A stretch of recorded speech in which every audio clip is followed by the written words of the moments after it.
I don't think we can afford to eat lunch over there, Mark.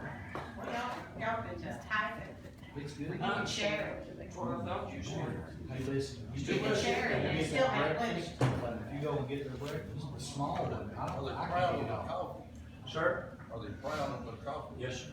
And that Coke I got on the way, which he bought my breakfast this morning, so. She was on over there. The Coke and the coffee was $5.50.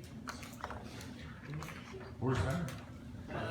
Over here, mall bells, whatever, what's it called? Rule babies. Going back. Is it good? Good stuff? I'm not used to this high prices. Are we clear?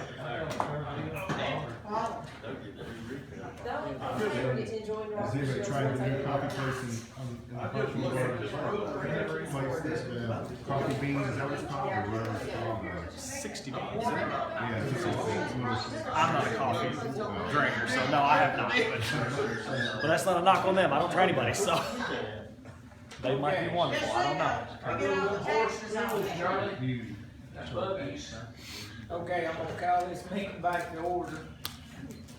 If everybody wants to go to page 14, and we'll start this off with Mr. Shanks.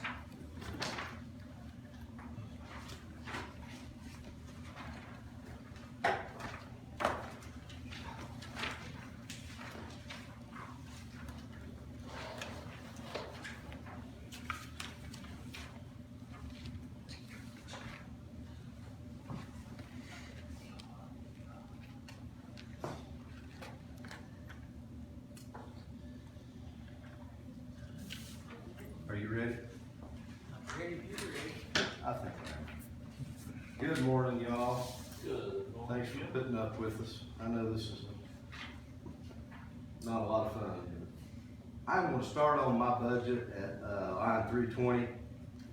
Everything above that's kind of, handled within the mayor's office. The only change that, above that, I had moved an equal amount out of part-time and put it into temporary. It was a $2,200 swing, and that's for some internal things we're gonna do a little bit differently this year. Starting with the dues and memberships, that went up $40. I don't know if my dues or membership fees will go up any, but I felt like I probably ought to put that in there just to make sure. Legal notices, this year when I did my legal notice in for the newspaper, I paid the same price for 7 years. They have a new computer system. When they entered the information, it jumped up probably $50 right at it. And I was able to talk them back down to the amount that we've been paying for the last few years. I don't know if that's gonna be feasible another year or not, so I'm gonna put enough money in there to pay them what they probably should actually be getting for the legal notice we do on the delinquent taxes. Maintenance and repair service on the office equipment. There's a slight increase there, and that is due to the, change in our software. That seems to go up just a little bit every year. We also have done different things, as far as, we're doing a backup in a cloud now as well as a hard backup, so that affected it just a little bit. Everything else, there's been zero change in, from rentals on down to, other capital outlay. So those were the changes that you might have noticed. Anybody got any questions for Mr. Shanks? Well, I have one. Everybody else may think it's stupid, but what is the difference between temporary personnel and part-time personnel? No, that's not stupid at all, because that's something we ran across just a couple of years ago. I have one employee that is considered temporary.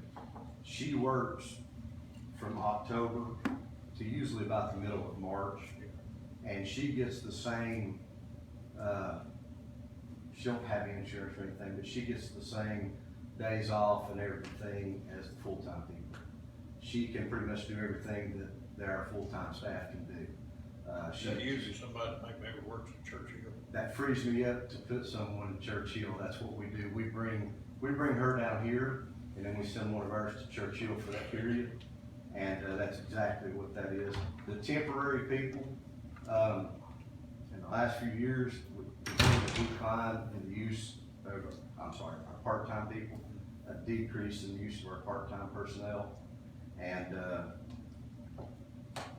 that's why I'm kind of swapping those around. I think it'd be more feasible to make sure I have enough to cover the one that's gonna be there and try to get her to a little bit better on her pay. I'm gonna just look at that as time goes on, because she does do everything that a full-time person does. Well, I just wondered why it couldn't have all been one line item. And It is for accounting purposes to signify the difference between the individual who essentially works tax season solid like a full-time employee versus the other individuals who can be used as sporadic vacation fill-in, sick day fill-in, whatever the case may be. And this particular individual, probably, unless we had an absolute meltdown, would not work from the middle of March until the 1st of October. And sometimes it's depending on the budget and tax notices. They work during the time that people are paying their taxes. Yes, sir. That's exactly what that position is. And I think it does make a little difference on some of your all's insurance coverages too, as far as, because that's how it brought to my attention. It helps save them some money by moving people from temporary to part-time. Is that If correct? I'm not mistaken, there was There was a a discussion. coding difference, if I'm not mistaken. Nothing significant. We tried. Is your rental, is that your postage and postage stamps and stuff, or the machine? It is, the rental's gonna be on a printer or a copier printer. Anybody got anything else for Mr. Yes, Shanks? Jim, this year compared to last year, what is our collection on the property taxes, where do we step out on that? Oh, I know Commissioner Roach had mentioned that earlier, and y'all discussed it, so, Jesse got me a little information this morning on the fly. 2019, which would have been the previous year, from October till April, which is last month of, the prior year, we were at 93.8%. For 2020 taxes, October till last month, we're at 94.73. So it's a slight increase. It's nothing really significant, but we're above the threshold we want to be at as far as budgeting. So almost 95%. Just under 95%. October the one. It'll be October till April. October of 20 till April of 2021. But now keep in mind, the collections really slow down at this point. The majority of people who are going to pay have paid, and those numbers won't increase at the same rate per month. No, they will fall off drastically, but the other side of that, for example, the 2019s, before they were turned over to the clerk and master, Chancery Court for collections, we ended up at 98.43. And we'll be holding the 20s, we always do, state law mandates it, until March of 2022. At the end of March, we roll those to the clerk and master, and they're out of our office. But usually when we do that, we're 97, 98%, maybe more, maybe less, but generally speaking, about 98%. So it's very, very few get actually rolled over for collections, percentage-wise. Do you have it set up now, even, still where people can make monthly payments? Yes, sir. I knew we did that years ago, and I didn't know if it was still in place or not. You all had that in place when I came into office in 14, and it's benefited. It's been a huge benefit, especially the last couple of years to people who've been laid off. Yeah, we did it in like 2008 somewhere. That's huge. That's a really good good program. There's a lot of people, and they still don't know about it, but we've been trying to get the word out and let them know. The drop boxes and the mail this year, increased dramatically due to COVID. And our collection rates were still good, so I'm happy with that. I wish I could take credit for that. It's just how it falls. It just worked out really well for us. One other thing too, the sales tax. I don't know if Eric addressed this. Did you address the sales tax? We talked about sales tax a little bit. Okay, it's still going up. I don't know how much longer that'll continue now that we're coming out of the period, but we're still from 18 and 19 to current this year, and we've got 2 more months. We're still up about 500,000 in sales tax collections, and we've got 2 more months, which should be around about 400,000. I want to touch on something real quick when he mentions that. What he's mentioning is overall before it gets split. So the reason his number and my number don't match is not because we're telling you different stories. He's talking about it before it gets divided out amongst multiple funds. I'm telling you about it for solid waste. So before everybody thinks that we're telling a different story, I just want you to understand that's the reason those numbers don't match. Yeah, it gets divided out, but we work on what we get from the state, and then it gets put in the appropriate funds afterwards, so. That's still going well. Investments, of course, are probably down in case, somebody don't keep up with the market. It's bad. We touched on that too. And there's nothing that we're limited in what we can invest in, and how we can invest it. And we've done really well for a few years. Yeah. And then it's just this year's going to be tough. We're going to see the effects of it this year. And that will come back around at some point, but it's It will come back around not happening yet. sometime. Anybody got anything else for Mr. Shanks? Appreciate you, Ken. Appreciate you all. If you need anything, yell at us. We'll get it for you. If we can, thank you all very much. We all want a meeting, please. We do. We'll have to get that off the water. Thank you all. Thank you.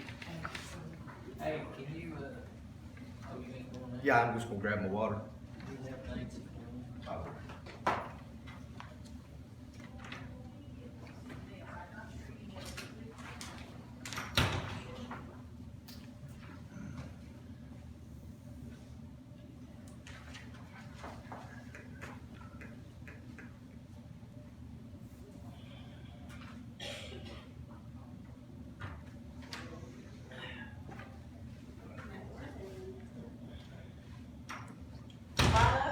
You're up. I slid you the paper over there, Nancy. I want you to have a copy of the same thing they're seeing.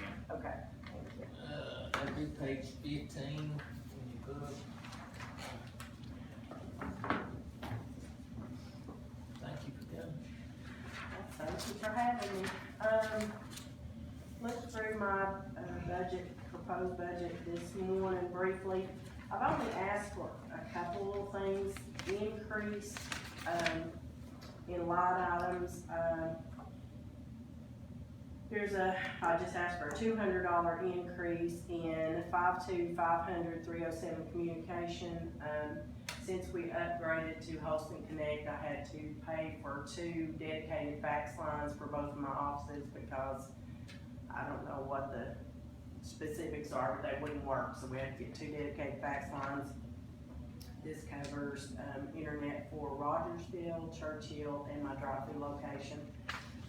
The drive-through location, I do have a lease through the end of 2021 through December, and that has been so well received and so helpful throughout the whole pandemic. That was a lifesaver in that we were able to keep revenue coming into Hawkins County, because during the time that I couldn't have people in my office, or only could have a couple people at a time in the office because of COVID, we were able to use the drive-through and continue to collect wheel tax, taxes, and all those things. So the drive-through has been wonderful, and I would really love to be able to continue that. Asked for a slight increase in line item 52,500,337 maintenance and repair services, office equipment. That line item covers my, maintenance and repair contract with, Business Information System, which is all the software that is for, business license, registrations, renewals, titling. It does everything. All 95 counties in the state of Tennessee use BISF contracts with the state, so this is basically who we have to continue with to use that. That line item also is gonna cover open meetings, which is the new, program we're using as we work out the bugs for county commission. That covers our annual support and our monthly hosting to avoid the need for having an IT person or buying additional equipment. They host that for us, and we don't have to buy all the additional things needed to do it ourselves, because I am not an IT person. I think you all that were at the commission meeting last night saw that. Also covers my money counting machines, the yearly maintenance and upkeep on those, which we use on a daily basis in both of our offices. The maintenance contract on my little copy machine at the Churchill office, and also my website hosting through BIS, which is the Hawkins County Clerk website, where you can access all the minutes, agendas, and resolutions back through 2207, I think. So that one is an increase. A slight decrease in line item 52,500,351, which is copier rental. That's gonna go down from 3,300 to 2,600. And everything else is the same except, and I'm not sure, I'm hoping this is the appropriate place to address the need for an additional clerk in the county clerk's office. I have been since March of last year being able to open my driver's license office because I just don't have enough staff. I can't keep drive-through and driver's license open. I did hardly find some figures on how many citizens we serve in that driver's license express office, and it's quite a few. With the new Real ID, they've extended that now until, I think it's October of 2023, maybe May of 2023.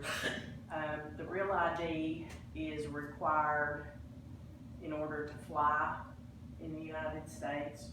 It is gonna be required to enter any federal building or on any military installation. So most people are gonna upgrade to the Real ID. We are able to do that in our driver's license office once we get that back open. We're also able to just do regular renewals on driver's license, and they've also given us the authority to do handgun permit renewals when we can get that back open. In 2019, we averaged somewhere around 500 citizens a month using our driver's license express office. We really had a boom in January and February of 2020. January of 2020, we saw 592 people. In February of 2020, right before the main part of the pandemic hit, we saw 597 people. So it is a really, really busy office. The only way I can open that back up under the constraints with audit and how different employees can only do certain jobs with the segregation of duties task is if I have an additional employee. Eric was kind enough to give me some figures.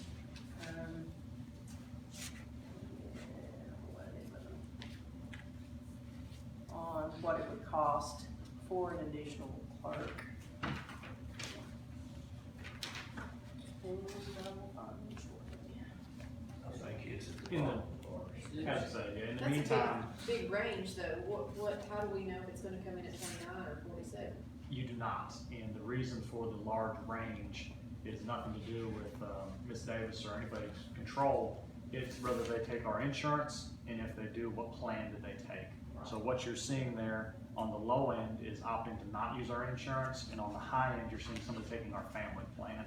So you're seeing the cheapest it could possibly be and the worst it could possibly be, but, it's offered everybody equally, and, Sure. you know how that works. And there's no way for us to know that based on, till someone, is interviewed and hired and accepts the position. So the driver's license express office has been closed for, Since March, yes, March of last year. I don't have enough people to keep it open. I have considered trying to open it back up, maybe, 3 days a week and have, drive-through open 2 days a week, but that's gonna be very confusing for our citizens. They use that drive-through every day. And it's really helped us in the main office because that way we can do mail, all the dealer work, all the extra things that we have to do, and it has alleviated some of the foot traffic that comes into the main office. So, not a lot. We have been extremely, extremely busy. I think with people getting, additional unemployment benefits, COVID money, lots of stuff. We have been extremely busy. Our revenue and transactions have really increased in the first 10 months of fiscal year 2019-2020, which would be July 1st of 19 through April of 2020. Our wheel tax collections were $2,445,000. In the first 10 months of fiscal year 2020 to 2021, which is July 1st, 2020 through April 30th of 2021, which we just closed out, our wheel tax collections were $2.8 million. So we have increased $406,000 of wheel tax collections in the first 10 months of this fiscal year. So we have been busy. do you think that will slow back down though? I mean, with. I don't know. Back to normal work? Well, normal work even is busy, and then when you have clerks that are out, for scheduled vacations, illnesses that they can't control, family matters, and you're down 2 or 3 clerks, it's really hard to do everything audit wants us to do. For example, the bookkeeper cannot count the daily transactions, the money, okay? You have to have 2 people that do the deposit and sign off on the deposit. Someone that does the daily transactions report cannot do the bookkeeping. So you really have to rearrange people in order to get that done correctly. How many employees do you have total? I have 12 employees in my staff. I thought that's what it was. I just. Yeah. How many do you have at the drive-through? Only one. One there? And what I do is we never close for lunch. We change out an employee to give the lunch break to the person that's working drive-through. And the other thing with driver's license is not every clerk can be trained through the Department of Safety to do driver's license.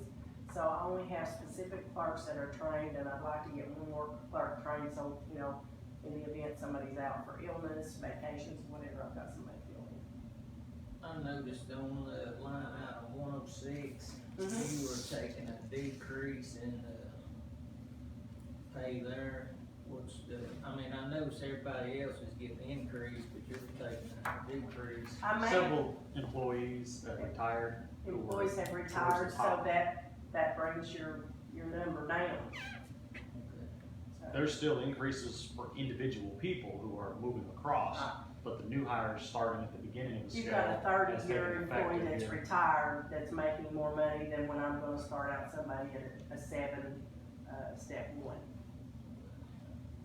Are you pretty sure that the bank is gonna continue the agreement that they've got with the county clerk's office?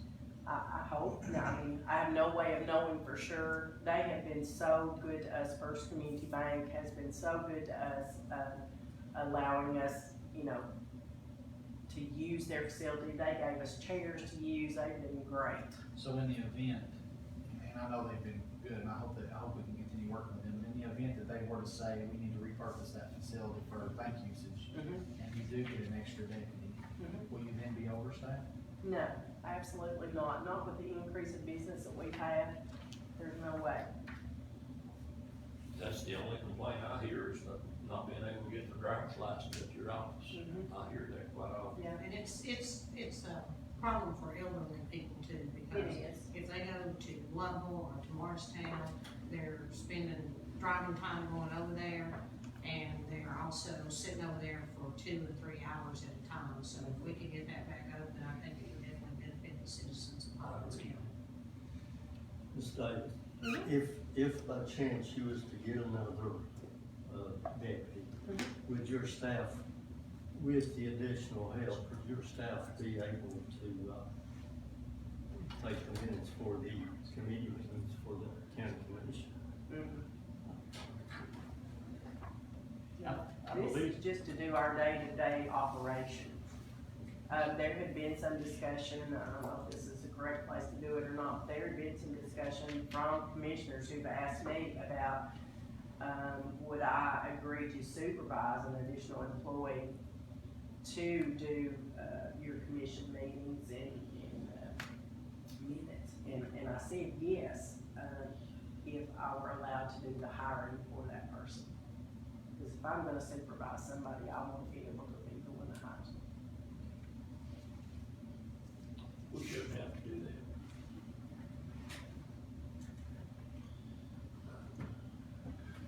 There's ways to take care of it if you want. Well, I mean, it is the issue for us, but, I mean, that's just something I guess personnel committee's gonna have to try to work out, cause, I mean, we had a episode last night with a resolution trying to override another resolution that hadn't been rescinded, but I mean, somebody's gonna have to help us to And to research. have, in my opinion, to have someone to do the job that you're wanting them to do, to research and to be able to go back and look at past resolutions and things that relate to things that are coming before the commission, it's gonna be a full-time job, especially if you're asking them to do after-hours work. You're not just gonna ask this person to do an 8 to 4 job. Exactly. But I mean, that's probably just something personnel committee's gonna have to look at, to be honest. it's a fine place to discuss it, but for minutes purposes, it would definitely be cleaner if all those were vetted out in personnel. Ms. Davis, you may not be able to answer this question, but for counties that are around us that are of similar population, do you happen to know how many staff are in there? I mean, have you ever compared us, see if we're higher? Staffing, Yeah, like, maybe the Hamlin County clerk. Carter County is pretty much the same population we are, within just 300 or 400 people. well, it would depend on if they have a separate drive-through, if they have driver's license, the services that they offer. I have not, I think Hamlin County probably employs more than we do, because they have a standalone driver's license unit. And I know they don't have just one person. Yeah. Yeah. Anybody got anything else? And see, I think it would be great to have that employee offer that service to the citizens of Hawkins County. Thank you. They Appreciate deserve that. that. I do try to keep, I do keep 3 staff at the Churchill location, because they're very, very busy out there. So, oftentimes I have to swap an employee from Rogersville to Churchill if I don't have a part-time person available to do that. And that's another thing with our part-time people, I can't just bring somebody in and hire them part-time. It has to be somebody that has to learn our entire system before they can even be of any benefit to anybody. What is the ratio between the number of tags you sell here versus Churchill? Probably 40-60 maybe, but you can't just go on number of plates we So sell. I know, because a lot of your employees sure do other things besides just, Yeah. I realize that. Yeah. We do all bookkeeping in Rogersville. Yeah, so. Yeah, and you also the driver's license, all Anybody got anything else? Thank you guys for your time. Have a great day. If you have any additional questions, and like I say, every year, if you've got a spare day, if you want to come and sit and watch what we do, feel free. I'll find you a seat. Can you, send Crystal? Sure can. Thank you. Thank you. Thank you.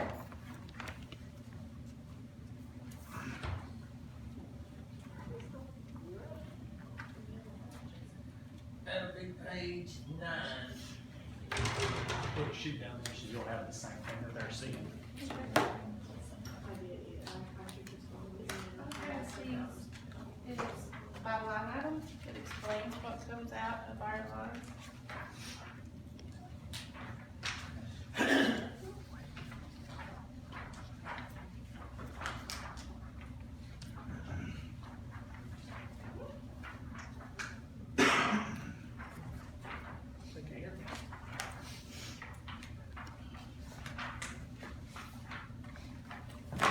Good morning. Thank you. This year's, election budget will only be covering for one election, so you'll see that the numbers are down on some of the lines. We will be doing some preparation for the August election with this one also, but not a whole lot. As far as, the first few lines, none of that has changed due to salaries. Election workers, it did go down, like I said, we'll only be paying them for one election this time, out of this budget. There are some increases, my lease payments, and that's just because the Canon has went up with their rates. Also, there was an increase in my maintenance agreements on line 334 and 337. And as far as rentals, that went up a little bit because we are dealing with Kepler closing. I did talk to Mr. Hickson, and he said as far as McPetersville will be okay because they're going to continue to use that in school for, e-learning and stuff for students to be able to go to. He said we would be able to use Kepler until it sells, but he said it is gonna sell and he just doesn't know when. So we may be having to find another spot to rent if that does happen before the election. Our travel stayed the same. Our microvote and our embry elixir groups that I contract with, they all had increases also in their services, so that line went up a little.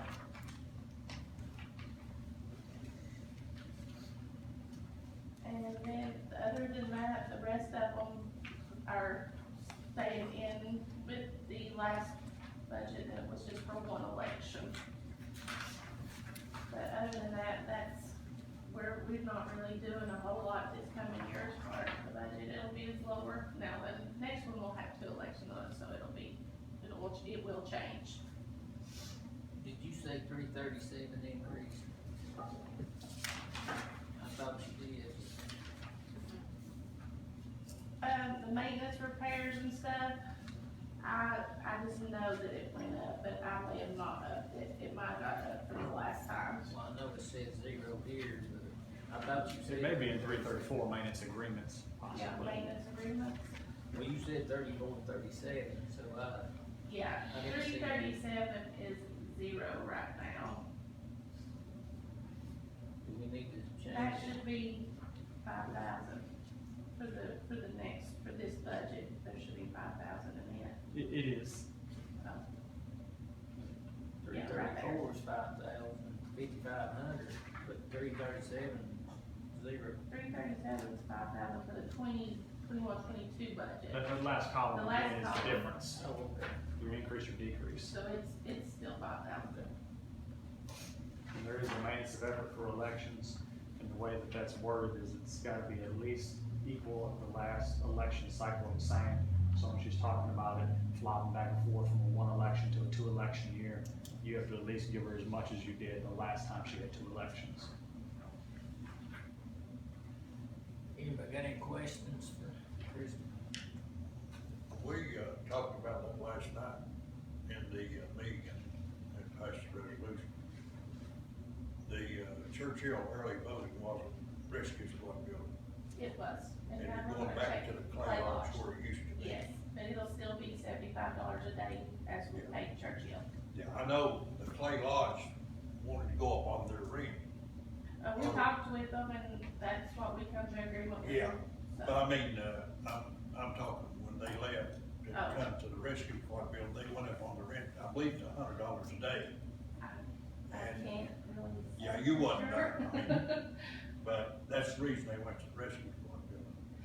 But I assume they had come back down because, Yeah, it's still, it'll be 75 for them a day also. Anybody got anything else?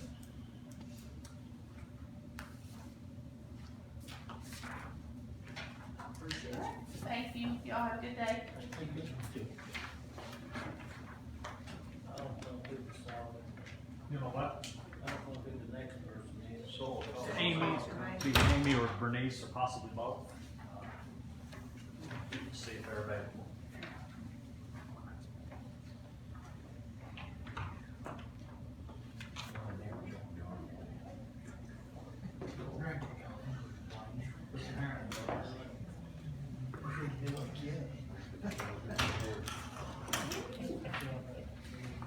Okay, that'd be page 32 in your book.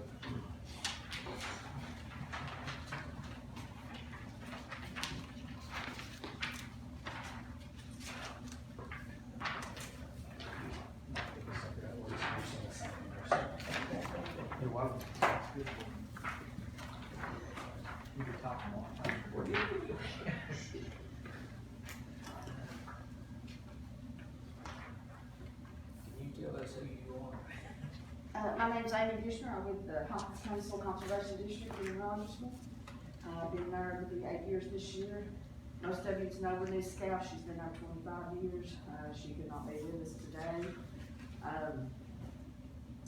We are here just to ask for you not to cut us. Not to, we do not want any, we are trying to make do with what you give us and, use all I hit, just ask you not to cut us. To make sure we still stay in the budget.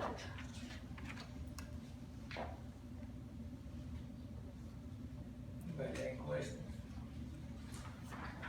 So, I'm kind of the new guy on the block. Okay. You care to just tell me a little bit about what y'all do? Okay, I put a little program together here, we got 5 board members in the district, they're on the second page. We have, I think there's 9 of us in the office now. You've got, 3 that, on this sheet, that is a federal employee. You got Bernice and I, is the county employee. And then Tristan, he is a contribution technician.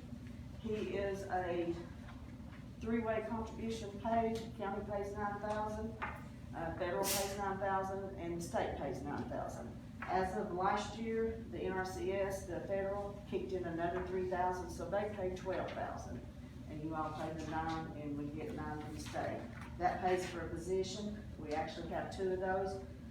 One is, Tristan and Stephanie, and then the 3, that is federal. Leslie and Tyler is, AmeriCorps, and that's a federal position that we get. But, the next page, the 4th page, this shows the money amounts that we brought into the county as of right now. Our fiscal year will end in July. For the state, Tennessee Department of Ag, we have, obligated funds of $106,000. And we've only paid out $1,700 right now, but due to the COVID, a lot of the contractors are behind. We are waiting on certain papers that has to be cleared. The federal has this year around $1,215,000 with 21 contracts, and that will probably change because they're late on getting their funding. So we always have it done by now. And this is May. We usually have it by February. So we may get another round. We have 41 projects around that much that has not got funded, so that's around $1.5 million that we didn't get funded this year through the federal or the state. On the next page is some practices that we do put on the farms in the county, and this is Department of Ag, so we're out there to help the farmers. Anything that we can assist the farmers with. They go through and they put water systems, they do fencing for rotational grazing, they'll do stream bank stabilization. So that's some of the pictures of one of the projects I put in there. And I don't know how to explain it. Did I explain it good enough? You all pay for the wells too, don't you, correct? If it is justified, yes, we just don't go in and put a well. You have to have, it has to be justified, how many livestock you have, how many acres, we're not gonna go in there on 1 acre. with one cow and put a well. Do you have any idea what he was put in the last fiscal year? Out of this past year, we had like 60-some contracts that got approved.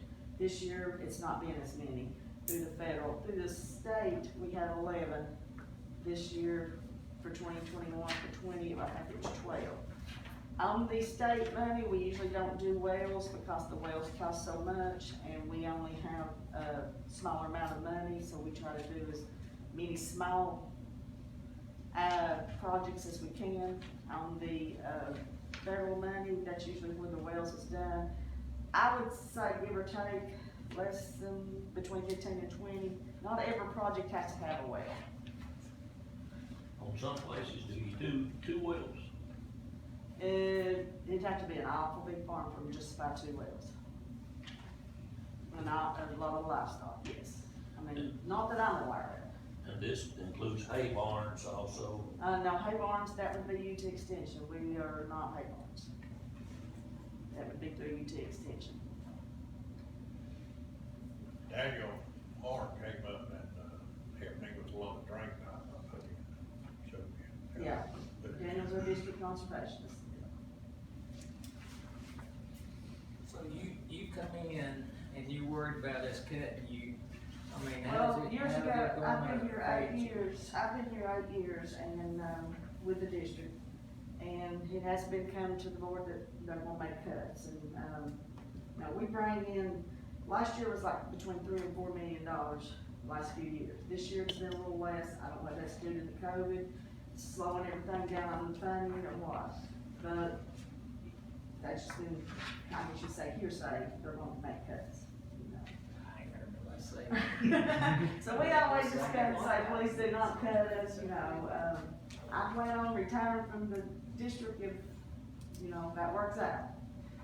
So, I mean, I guess, if y'all get cut, it's just gonna affect the farmers and all Right, that stuff. yes, yes. See, I'm in there, I answer the phone, I'm in there 5 days a week, they're out in the fields a lot. Their job is to out in the field, plus being in the office too, but they're out in the fields. I assist with, the landowners, either getting paper signed, answering the phone, assisting them with questions. If somebody calls in, like he said, wanting a well, I can tell them if they qualify, because if they don't have livestock on their property, they don't have boundary fence on their property, they don't qualify. And they won't qualify for one cow anyway, or one horse or whatever, because you can't justify putting a 12,000, you know, up to a $12,000 well, for one animal. Is that the cutoff amount? It's up to 450 feet, so it pays up to 450 feet. After that, if it goes, some places does go deeper, but it'll pay up to that. And I'm just giving a ballpark figure of what one cow is. But, every area is not 450 feet, you know. Thank you. Well, I appreciate the explanation, and I think it's important, like what Commissioner Burrell said, you know, you're out providing a service to the farmers in our community. And I do hear a lot, you know, where does our money go? What is it that we are funding here? And, you know, what I see, and I don't know a whole lot about what you do, just besides hearing about you and then this conversation today. But I mean, there's tangible evidence of where taxpayer dollars are going to help our citizens. Yes. That's, for me, that's kind of where our bread and butter's at, is we're not here to do anything but try to support our people, so, I appreciate you. Well, we thank you, and we are gonna try to have, we did get to have a farm day, we are gonna try to have farmers appreciation later this fall, September, maybe October. So I'll send out letters, and maybe everybody can come and talk, you know, that will maybe give you a better idea of what we do. And if you drive around the county, you can see a lot of the work that's been done. Well, I owned a farm where one of your automatic waterers were. I didn't have it put there, it was there when I got there, and I don't own it anymore. So I know that's probably where it comes from, so. Yeah, well, I think they do, it does help the farmers. We have a lot of, that comes in, and they're very appreciative of what's been done on their farms. And Amy works a lot with our young people too, and I does a lot of programs with them and everything. which is great in getting children interested in becoming, farmers or future, farmers in this community is we, and, you know, we all know, if we don't have farms, we don't eat, so. And we haven't got to go to schools this year, you know, this past year we didn't get to go, this into May is usually when we go a lot. We usually go into schools the farm day and we have a farm tour, we haven't got to do that this, you know, due to the COVID, and most offices has changed due to that, so we just had to adjust like everybody else. So how many full-time farmers do we have in Hawkins County? How many part-time? You got figures like that? Oh, no, not every farmer has come into our office and signed up, so no, I couldn't tell you that. Yeah, but I mean, since I have been there, right now, we have 181 active contracts. And for East Tennessee, our office is, I guess you say #1. For the whole state, I think we was, #1 last year, as far as the amount of practices that was put on the, ground in Hawkins County, when, you know, he's got Hancock County too. You know, our office has, got Hancock County, the DC does. So we got both counties, so we got 181 active contracts, that's pretty good for a county. Got a good board of directors. Yes, we do have 5 board members, and as you all can see on the second page, Steve McDaniel, Ben Lawson, Benny Davis is our chairman, Elizabeth Price, and Francis Hall. And Benny and Francis has been on there for years. Steve's been on there since I have been with the district for 8 years. Ren's been there, and Elizabeth just got elected last year. She's been on there a little over a year. Francis is going through a tough time. He is. Anybody got anything else? I appreciate what y'all do, so thank you for coming. Oh, thank you all. Thank you. Want me to leave this here? You can take it, that's fine. Okay, Ms. Kirk Hawkins out there, would you cover? I will. Thank you all. That'll be page 10 for the next one.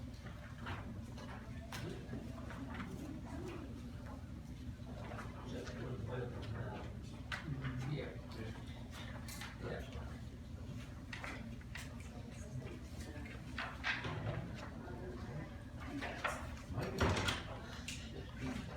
Dude, I put a copy there on your desk, so you'll have Okay. the same thing they're looking at. Alrighty.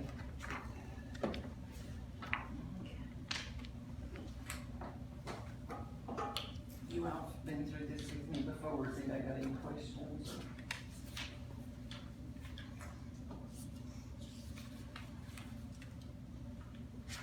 I think the only thing increased was, on that other contracted services, and that comes out of the fees that I collect that go directly into that account. I have no control. And we have had a huge year, as you all know.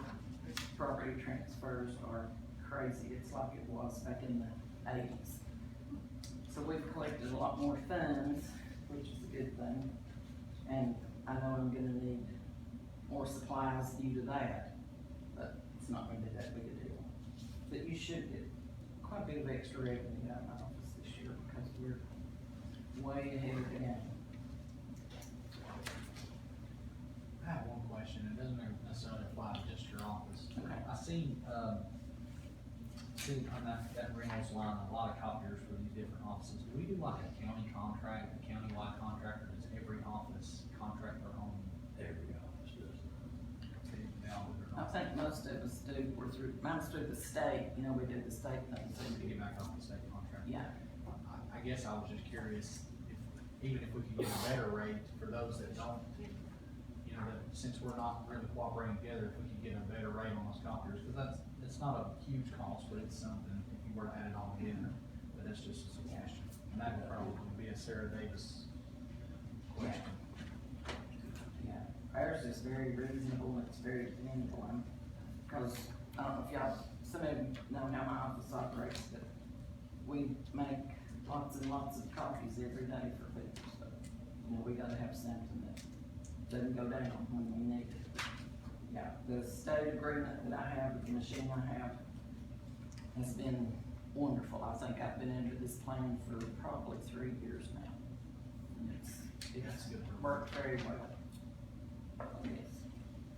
Are you having, or do you know, about how many people are moving, buying property in this county from other states? Oh, man, I would say right now, at least, I've not really done the calculation, but I bet you at least 70% of the transfers I'm having are out of state. Well, I know I brought one in, you Yes. know, he's from Ohio.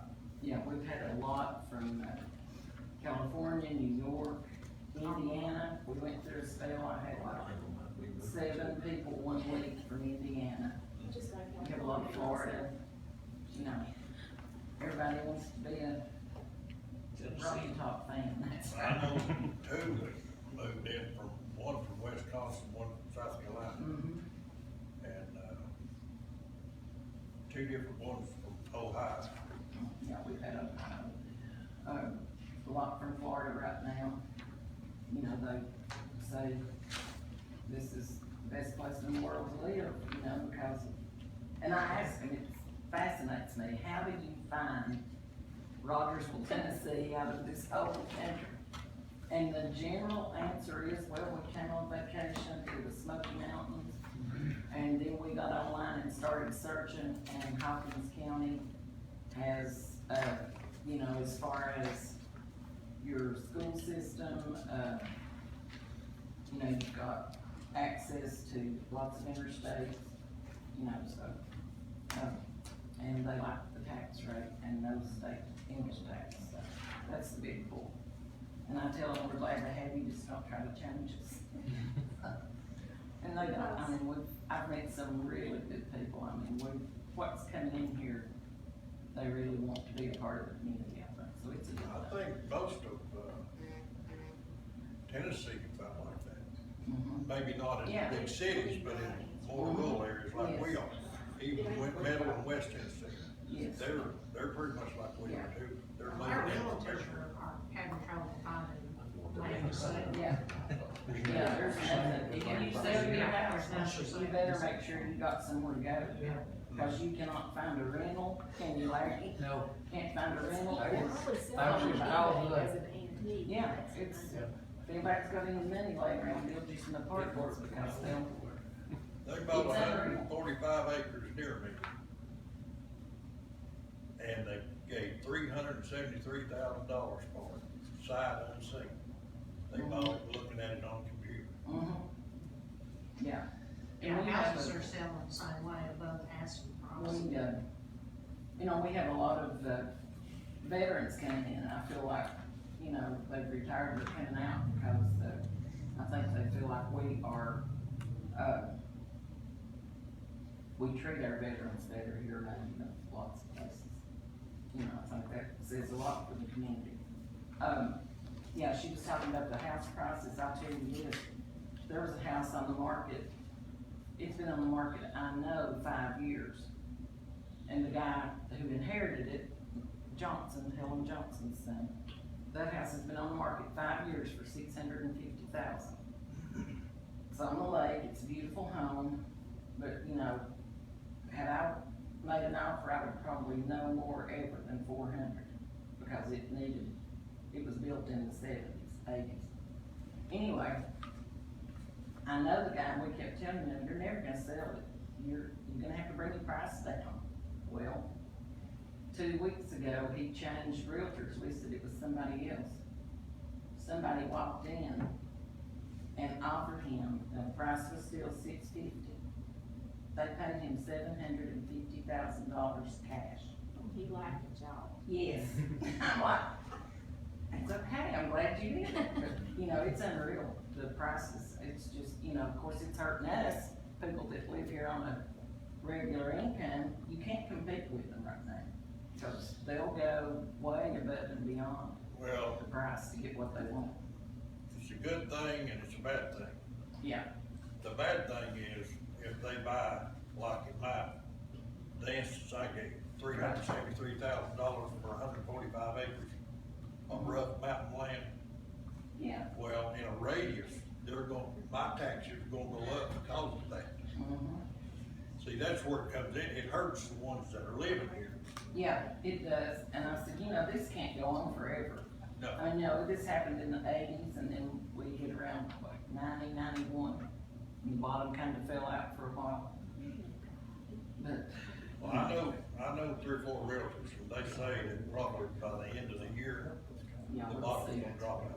I'm afraid so. Okay, anybody got anything else about? Sorry. this? No, but right now, I'm counting. you better have another place to live if you put your place on the market. Yeah, you You have. move it. Any more questions? No. All right, we gotta move on. All right. Mr. Bronx, the question you asked about how many farms are in Hawkins County, there's 1,484. They're treated up right now, that was in 2017. There's 141,378 acres, and the average farm is 95 acres. 95 acres. Where you get that? Google, the Google. You are saying there, Nancy, say that again, if you don't care, please. There's 1,480 farms, and that's 2017 data. And it's trending upwards. And the land, in farm acres is 141,378, and the average size of a farm is 95 acres. Okay. Move on. Page 26.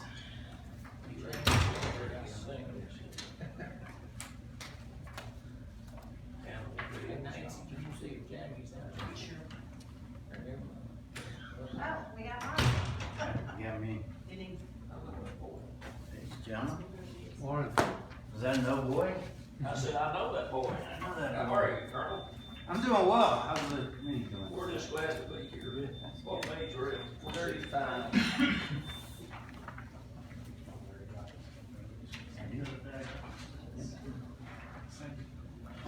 How are you Good deal. listening, Colonel? I'm doing great. How are you, man? Yeah, you're enjoying the position? I love it. Get to speak to veterans every day and help the majority of them. Tonight I'm going out to the American Legion and talk to them. Talked to a wife of a World War II veteran the other day who has never applied for any benefits. And I went, you're coming back in immediately. So it's phenomenal. I would say I've also seen files of other people that may or may not apply about their service, but I won't get into that. I will bring up on this budget, I'm not asking for anything additional, actually it was reduced from last year. I would like to say though, I would ask for a terminology change on line 161 where it says secretary. I would like to change that to Veterans Benefits Representative because that's Brandy Smith's position and that's her salary there. That is from the Tennessee Charter of Accounts, the Comptroller's Office. We can try to find something that maybe would be less offensive, if that's found offensive, but as far as naming it whatever we want, we don't have the luxury of doing that. But I'd be happy to review those, present it to the committee, and see if we can find something that's more appropriately fitting. I think that would be good. But if there are no questions on the budget or the lines, I can go over anything you would like. Like I said, there's basically an overall reduction except for salary that's increased this year based on filling the DSO position. Anybody got any questions? You oversee the Hancock County, during this process, did I learn that our office kind of helps with Hancock County? We help with all the other counties around the area if there's somebody that comes in here, and we can see anybody from another county, but we don't oversee them. Hawkins I County. don't think Hancock County's got a veteran service on there. I think they use. They use us, but they have the position that they can fill. If it's not filled now, it's because they haven't filled it. Yeah, I mean, they could, they could fill it, but I don't think they have, or they didn't have Right. a few years ago. And so they come in here, if we're not in our office for some reason, people will go to other counties, bordering counties, but we get people in all the time that will come in and use our services. Mike, do you have any plans, since you're new veteran service officer, do you have any plans to have a meet and greet or an open house? I'm going out, so I said I'm going to the American Legion tonight. I've already met with both the VFW, American Legion, Florida Flags, and introducing myself around. passing cards out. I've been over to the Veterans Clinic where I've already enrolled in healthcare there. But passing my cards out, making myself known and saying, hey, come on into the office. If you're not willing to come into the office, I will come see you. Just talked to the sheriff's office the other day. He's got 3 veterans over there. One's about to deploy. I said, you need anything from me, to include if it's something coming up on your deployment. I'd be more than happy to help you. So the short answer is yes, sir. And he is the keynote speaker for the Memorial Day celebration, if you all would like to Yes, ma'am. come out and help us. We're also having that ruck march, so we're gonna have a lot of veterans in that. What time is that? It starts at, the ceremony starts at 11 o'clock. The ruck march starts at 10 up at the National Guard Armory. Well, Nancy, why did we move it? I'm sorry, Why did we move it from downtown here? what, we didn't move anything. Well, normally we always have it up here on Main Street, don't The we? Memorial Day celebration is on Main Street. The ruck march starts at the National Guard Armory Okay. and advances to Main Street.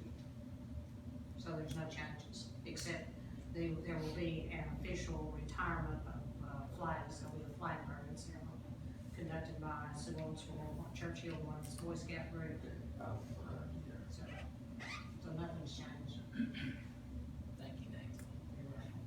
Anybody got anything else? Good to see you. It's good to be here, despite, you know, I do not hold grudges, and I realize that everybody has a vote, and I appreciate the fact that I'm in the office now. And just like I said in the one committee meeting, didn't matter what the outcome was gonna be, I will support that office, and now that I'm in it, I will support every veteran in this county, period. Any discussion? Thank you. Thank you. Can you send Jamie Miller in here if he's out there? I will. Page is our commissioner, He Riddle. It'd be 26 if he's out there.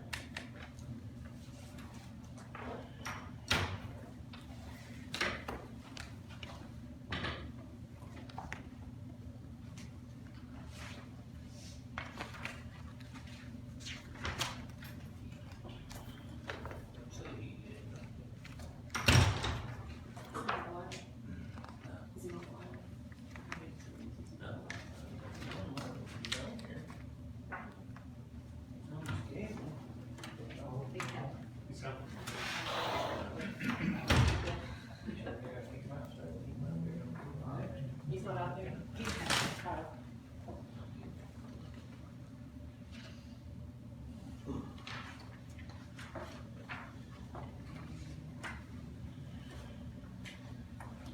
What page is he on? 26.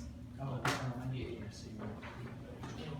26. we were really up to page 26. Well, any of them, I think. They wouldn't have looked in I at nearly got my butt kicked. You better Very good. Jamie, I've got that one there turned to the same page so you can see what they're saying. Okay. Oh, right next to it.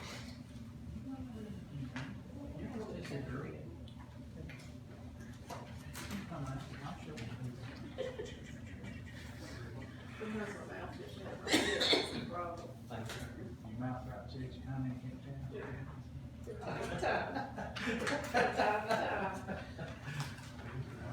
Bad checks. Oh, Jamie Miller. It looked like it worked, it seemed past my house yesterday, they cleaned the truck out, but that's what I was doing up there when you passed yesterday.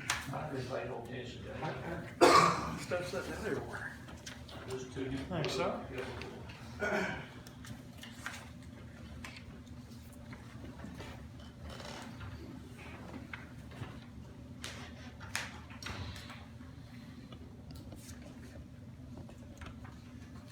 Start whenever you're ready. Okay.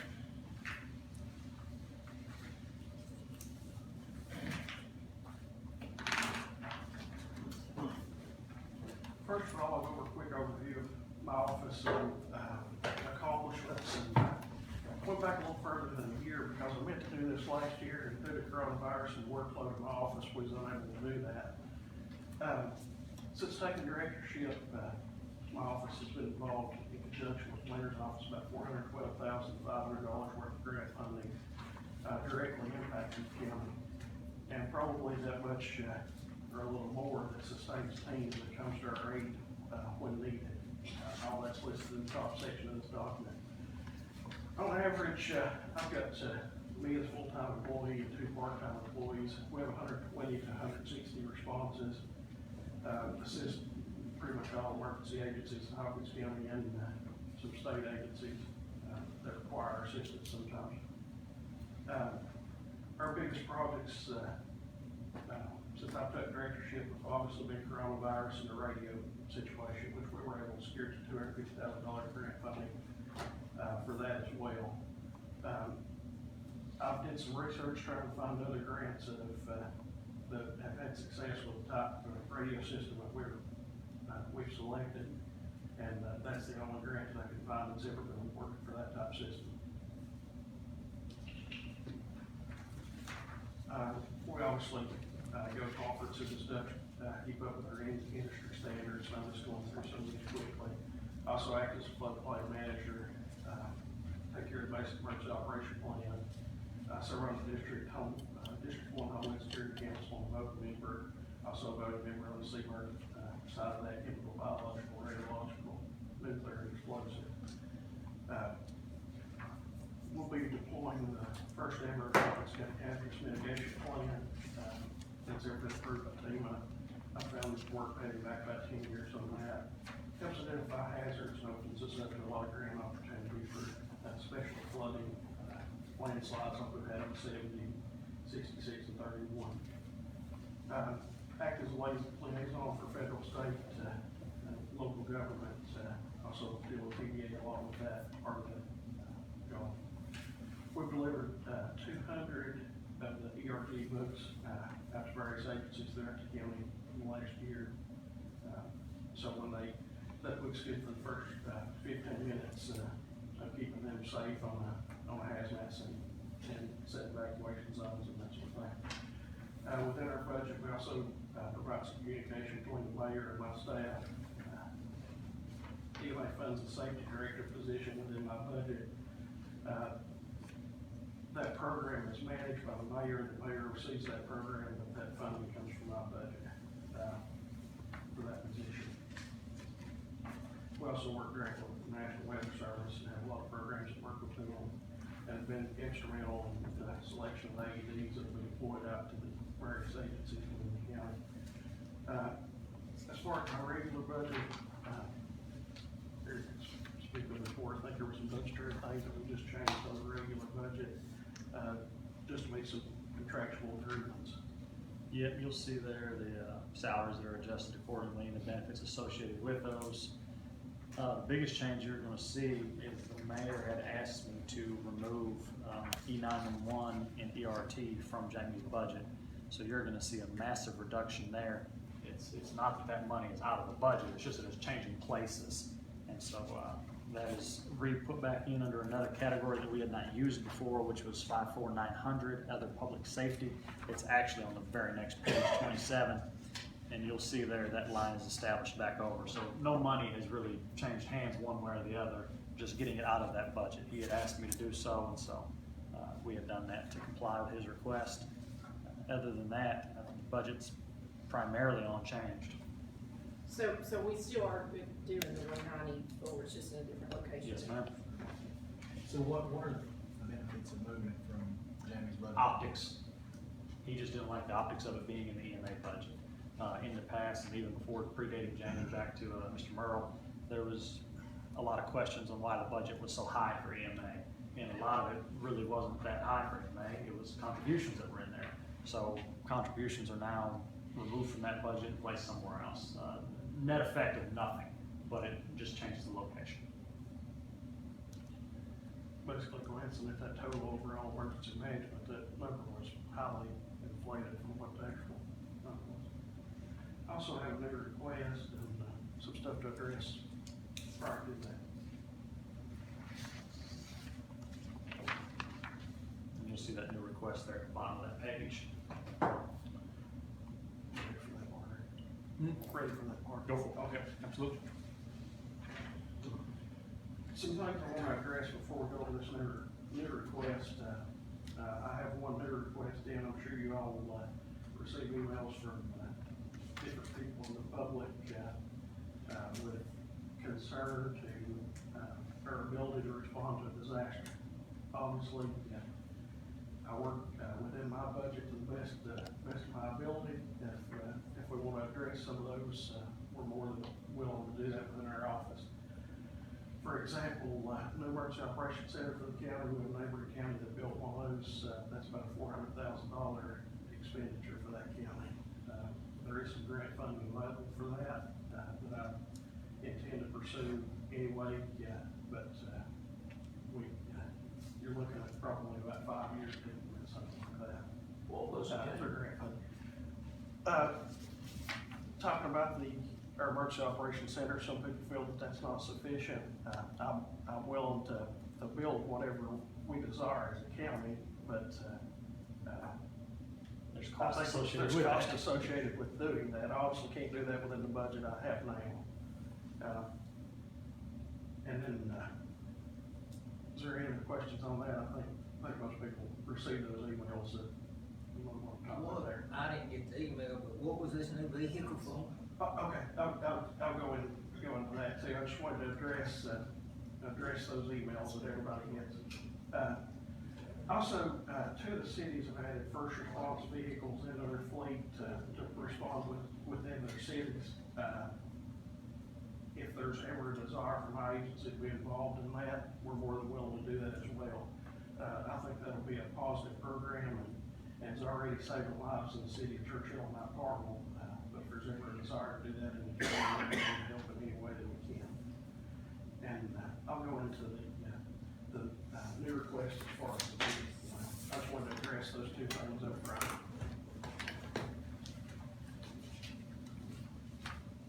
The part-time personnel director, Miller, how is that dispersed out? I have that dispersed out between two people right now, depending on who I have in those positions with. This is just some pictures of our response vehicle. That's my vehicle that's being passed around. This is how we have those vehicles equipped. How those vehicles help the public. But get back to Danny's, I have two employees right now that we've dispersed that amongst, and they're able to work those hours as needed, and when needed. Also, there's a lot of times when we need people at 3 a.m. in the morning for maybe 2 days a week, and then we'll go 3 or 4 weeks and not need anybody during the night. So sometimes those guys are working at 3 a.m. in the morning, sometimes doing office work during the day for those hours. Are there any other questions on that? A lot of times we're at 3 different locations at the same time too. That's something else we're running into, especially with meetings that may be scheduled at the same time. A lot of that grant funding that's mentioned on that first page, a lot of that's done through district meetings and stuff like that. And a lot of times our schedules are conflicting, and we'll have to go to that meeting while the other one takes care of the business. So the gentleman that spoke at the last safety committee meeting, Mr. Price, is he one that? He does work for me part-time. He also works for the mayor part-time in a different budget. Or in my budget, but a different line. There you go, correct.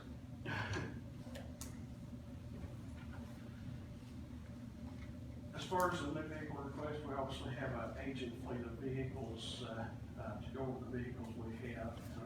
Another problem we ran into,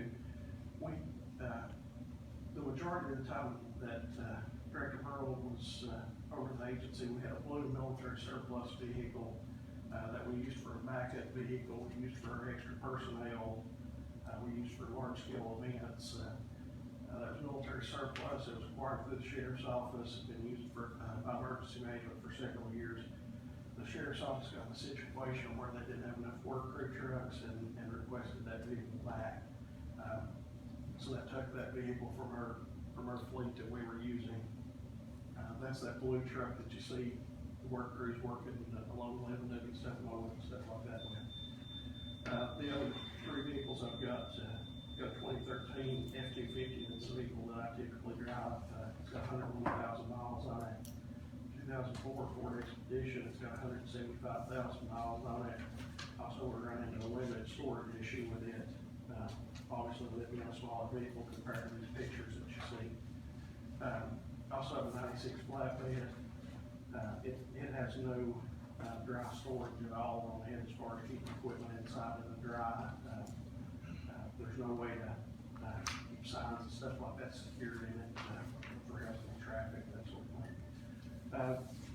The $35,000 request, as far as just kind of a general overlook of the type vehicle we'd be looking for, would be a 3/4 ton with towing package, gas motor, 4-wheel drive. Crew cab, we use that for meetings and evacuation, that's what we use that space for. There's situations, hospital bills being one of them, that it's time to just load up and back up and reassess the situation. And we just jump and wire the vehicles we can, so it's vital for that. Vinyl interior, rubber floor mat, camper top.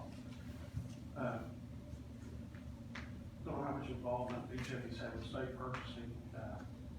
I looked at a used vehicle that was a half ton that kind of met this spec. Dealership here in Hawkins County over the weekend. That vehicle was right at $25,000 used. This vehicle will be about $15,000 off of the original price on it. Obviously, it's a brand new vehicle that would be covered by warranty. For the value, I personally feel like you're better off going with new as far as county purchasing. There's obviously no need for that vehicle, regardless as far as for the county. Is this vehicle, is it a gasoline or diesel? Gas. Yeah. And my theory with going with gas is we have very limited diesel mechanics in the county, and when we have the vehicle, we need to do it as soon as possible. And the overall cost of ownership. This vehicle you're looking at, it's what year and how many miles? The one that I looked at, the one I'm speaking of, I looked at a used dealership, if I'm not mistaken, in 2013, and it had about 10,000 miles on it, it was several years old, but it was still 25,000, 24,900. Used prices for vehicles have inflated a lot with the coronavirus situation as well. And this truck will be equipped like what's in the pictures? Be very, very similar, and that's the reason for needing a truck. And when I say it be very similar, for example, like I've got my vehicle loaded with a lot of coronavirus supplies now that we wouldn't have had in there 2 years ago. So we're always changing to meet the need of whatever's going on in the public at that time. Have you already got a quote for this truck? Looked up state bid online. The state bid online for a 3/4 truck is around $32,000. And that's equipped? That's without a camper top. That's the pickup truck. As far as it's not lighting and that sort of stuff, but a lot of that stuff we do in-house and do at a reduced cost by doing it ourselves. Wouldn't have radio. No. Not any of that, but like I said, a lot of that we do in-house because it's much cheaper than subbing that out to a vendor. Well, I'll be honest with you, I mean, everything you got in that picture, I don't see how you can buy this truck and equip it for $35,000. That's not the equipment back, that is the truck. We would take our equipment from other places to put on that truck. Like we have a 14-foot response trailer right now that's full of traffic cones, road signs, that sort of stuff.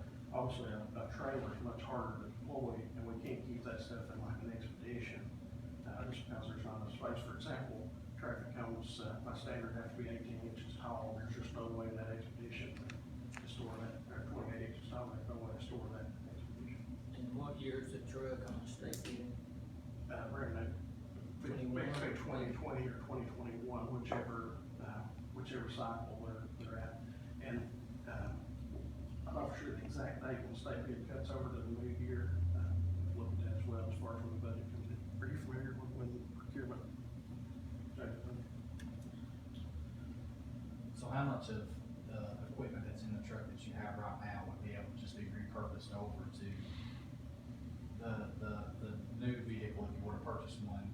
100% of our equipment. So you're not like buying anything new in terms of the equipment? we obviously keep adding to our stock as we can through grants and stuff like that, but, there's nothing that wouldn't be reused out of these vehicles. Would you still use the vehicle that you're using now, or would you surplus it or sell it, or what's planned for it? Right now, if we're all three working, and I wouldn't per se say we have assigned vehicles, because there's times Randy and Caleb's driving mine, there's times I'm driving theirs, depending on what our needs are for that day. Obviously, most of the time you see me in the pickup truck, most of the time Caleb's in the expedition, and we have a flatbed that was designed just to be used for that communications trailer, but that's what I've had to let Randy drive when he's working, if all three of us are working, because that's basically all we have left to drive. I drive the most miles, and as far as the primary vehicle, Caleb's vehicle has the next most miles that are put on as far as yearly, and Randy being the least.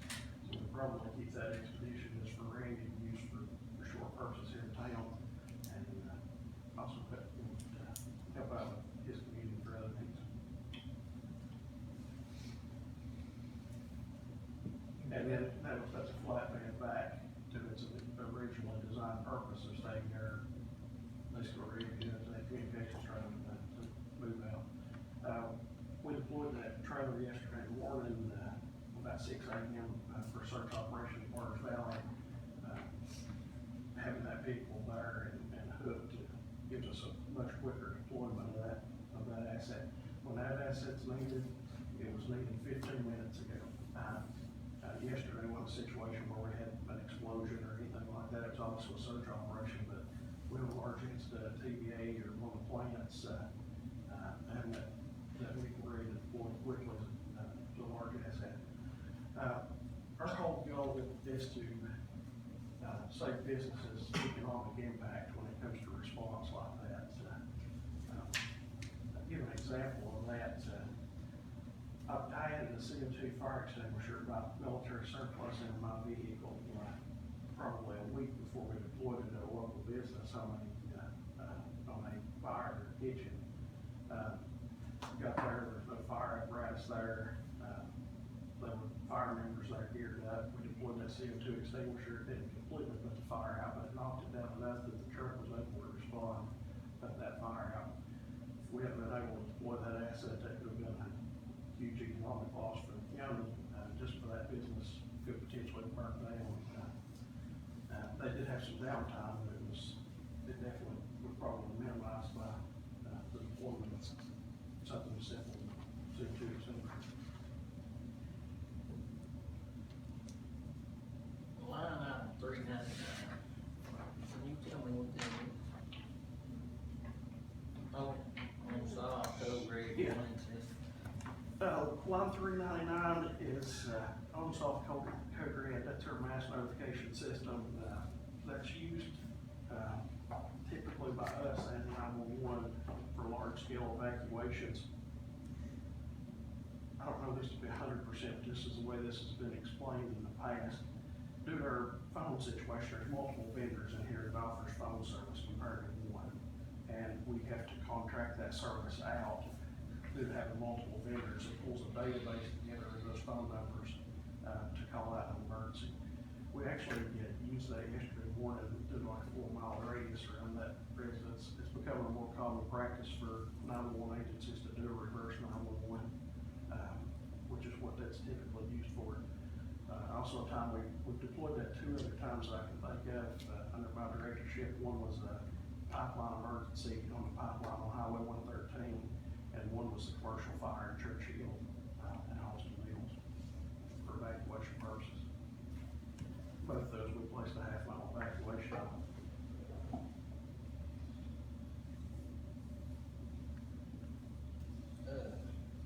Line item 336.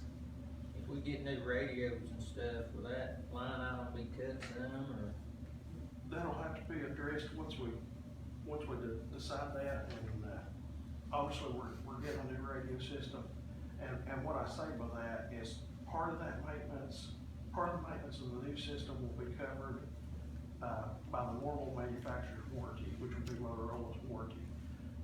My understanding Monday through Friday, 8 to 5 during normal business hours. If you choose to have after-hour service, my understanding is you still have to have a maintenance contract, which we would have to negotiate and figure out exactly what the expenditure of that is. It could be reduced, we'll just have to see where the negotiations of that lead. There's also some other equipment that's maintained within that item too, but it's very minimal compared to the overall cost of that item. Like, for example, I've got some generators and a chainsaw right now being maintenance.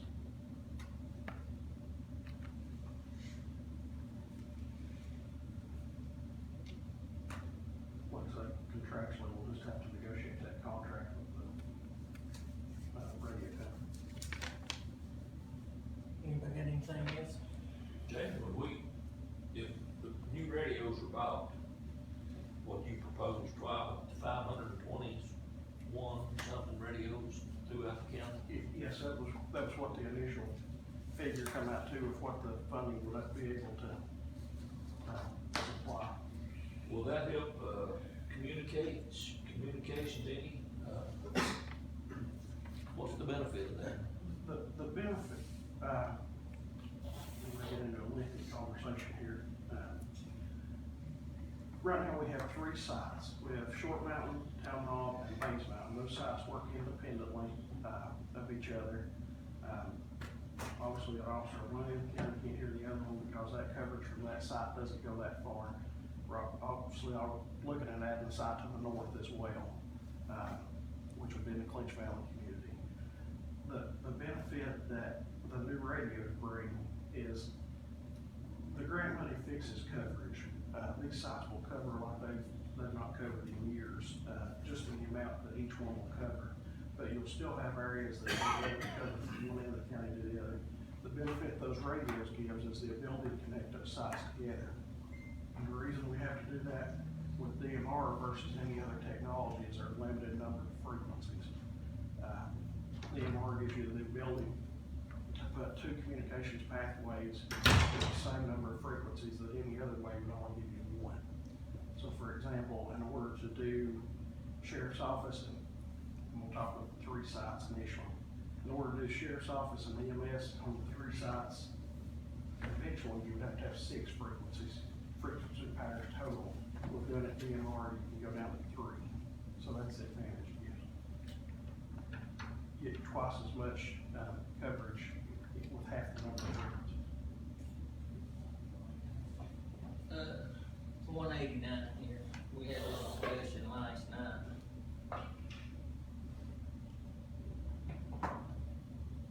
The safety designator and you got vacation pay and. I think that's a budgetary reason. Eric's got that in there. Is this about the resolution that I brought up? To clarify, it is a paid position, which I didn't realize. But the clarification I got on that last night, I called the mayor to ask him the question that you asked. And Jamie, you may be able to help me out. Is it? I've never seen vacation pay on that line at all, so that may be a question there. I think, are you speaking specifically of the safety designee? Yeah. Okay, he's talking about the safety designee portion of that line item specifically. Okay, so last night, I presented the resolution that I think dealt with this safety designee, which would have been Randy Price, I think, is going to take that position. That safety designee position was currently held by the EMA director. That's Yes. $6,000 position. So I don't know where the vacation pay from that comes Okay, from. so full vacation payout, and talk about just the safety designee. Since we're on this, I think I can clarify a little bit. So for the safety designee, from what I understand, that responsibility had been given to the former EMA director, and that's a responsibility that you have not been filling. Okay, and so the money that was supposed to go to pay for that specific responsibility has not been paid. You've not received that. Okay, so that money was not new money. It was money that's on the budget that's not been spent because Director Miller is not receiving that for those job responsibilities. So I was able to get that clarified last night. So the former EMA director did it and also got paid for it? Yes. In And And so- so, being the EMA director. So, and you are not doing that? I'm not, I'm the EMA director.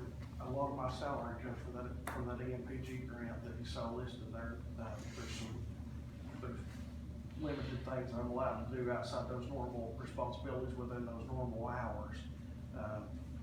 Previously, that was used, in addition to the normal work So, schedule. to clarify, that position that Randy Price was going, that dealt with that resolution last night, was going to receive money that's already been designated for that purpose. It's money that hasn't been spent for that purpose because you've not been receiving. Correct. Is that, and that might answer some of the questions. None of that line item was spent at all since I took directorship, unless it was used for another purpose. And The only that's other why- thing that you're gonna see there that muddies the water is 189 is traditionally used for the payout of vacation or annual leave. And so when the former director left, what you're seeing there is a payment of his annual leave, but no payment was made regarding the safety designee salary. And that explains why I never seen vacation pay in here before, because this is the first document I've seen it on. That's what he's used budgetary lines to fulfill those other obligations. Well, and I just for the sake of the committee, I want to clarify, I was wrong last night. I didn't realize any money had been designated for that position, but in fact it has. It's just not been spent because that job's not being fulfilled right now. We never took it out, and the insurance that allows us, when I mentioned earlier, the discount credit we get for the drug-free and the safety designee, because of COVID, they've granted us extreme leniency, but that was going to go away. So it was time to get that position filled so we could maintain that credit on our insurance. I'm sure some of the workload of that didn't go away either. I mean, there's constantly complaints and safety issues and stuff like that, the TOSHA and stuff too. I'm sure the mayor's been absorbing that workload for that as well. When we appoint this guy, Mr. Price, is he gonna get $6,000, or were you still using that for vacation and part of his salary, or what do we do? The 6,000 covers the safety designee period. Anytime anybody leaves, then we have to hit a reserve to pay out their annual leave. But anytime anybody leaves, they're owed whatever annual leave or comp time they may have at the time of their resignation or termination, whatever the case may be. So the vacation goes with that job that you got listed with? The only reason that you'd see a 189 is if we had to pay somebody out vacation in any other budget, but this one has a standing 189 line because of the safety designee. I don't receive vacation pay out of that line. No, Yeah, I think that's. the only vacation pay that's actually on Or this any of my is in employees. the 1920 budget year, when we paid out the former director his annual leave that was still owed him upon his leaving. So with Mr. Price being part-time, would this be additional $6,000 to what he's receiving part-time? It's an additional 6,000 paid out week or bi-weekly, however he's got that worked out, but yeah, he gets an equal payment. But he's split between two lines, as Jamie mentioned earlier, 169 if he's doing just EMA work, and then 189 if he's doing his actual safety designee job title. That position has Randy has two timesheets for the purpose of, I'm his manager during the part-time, and the mayor's his manager during the safety designee time. And I only manage him and his hours during the time that he's working for me. Okay, so it's a part-time employee for you and a part-time employee, so he's actually a full-time employee, is that correct? It doesn't make it full-time stipulated. His hours still maintain below what the qualifications we define as full-time, so he's still not eligible for insurance or retirement. He still stays under 30. But adding these extra duties, would that increase his hours? Not past 30. So it's 6,000 annually. I mean, so it's not, we're not talking about. He's not working a ton, if you didn't know. And as far as me, I manage my part-time money amongst those two employees, depending on workload and available budget. So there's no way he's gonna get overtime in that to do this? No. I don't have the resources as far as part-time budget to ever create that issue, outside of the disaster. That would be something we'd have to address if we were in that situation. An example, that's Green County tornadoes that lasted for years, as far as recovery, and that, if we ever got in that situation, we'd have to address staffing issues. Jamie doesn't even have an allocation in his overtime if you look there, it's zeros across the board, except for again, in that year where the former director was paid out for his comp time.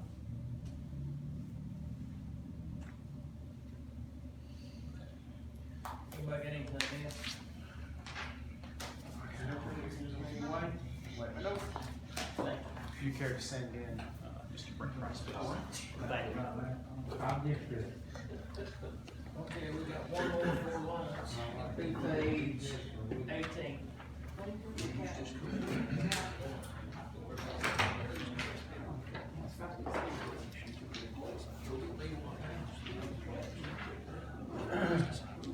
Page 18. I'm usually pretty hot-blooded, but it's cold for me now. You know it's cold when I'm cold. Yeah. You sure like when I was presenting, it's cold now. We're gonna build a fire. I'll lay you a sheet out there so you have the same thing that they're saying. How are y'all? We're good, or you? You start whenever you're ready. My budget's pretty much the same as last year's. Of course, there has been a couple increases on maintenance agreements. I did get a couple of our leases to go down slightly, not very much. About the only other increase I have besides the salary, which had the built-in increases, have a $600 tuition put in, and that's for me to do through the CPAS, the Certified Public Administrator classes only. We kind of try to keep everything else in line with what it was before, keep costs as low as possible. I don't have any questions. I got any questions? This is gonna be easy for you. That's what I like it. First time, Daddy, we're right? ready. I said, you look more like your father every day. All right, nobody's got that, thank you. All right, thank you all. What happened when you present right for lunch? I was thinking the same thing. All right. You get. Y'all have a good Brewer on this new radio, she's done that all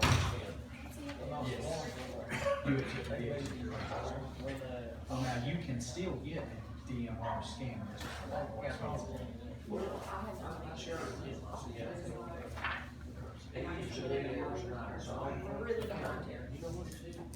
Okay. We ain't got nothing, we'll take lunch and be back here, say, 10 to 1. Yeah, our next meeting will be at 1, so we'll say 10 to 1. Since we lost one. You can't fax. Bobo.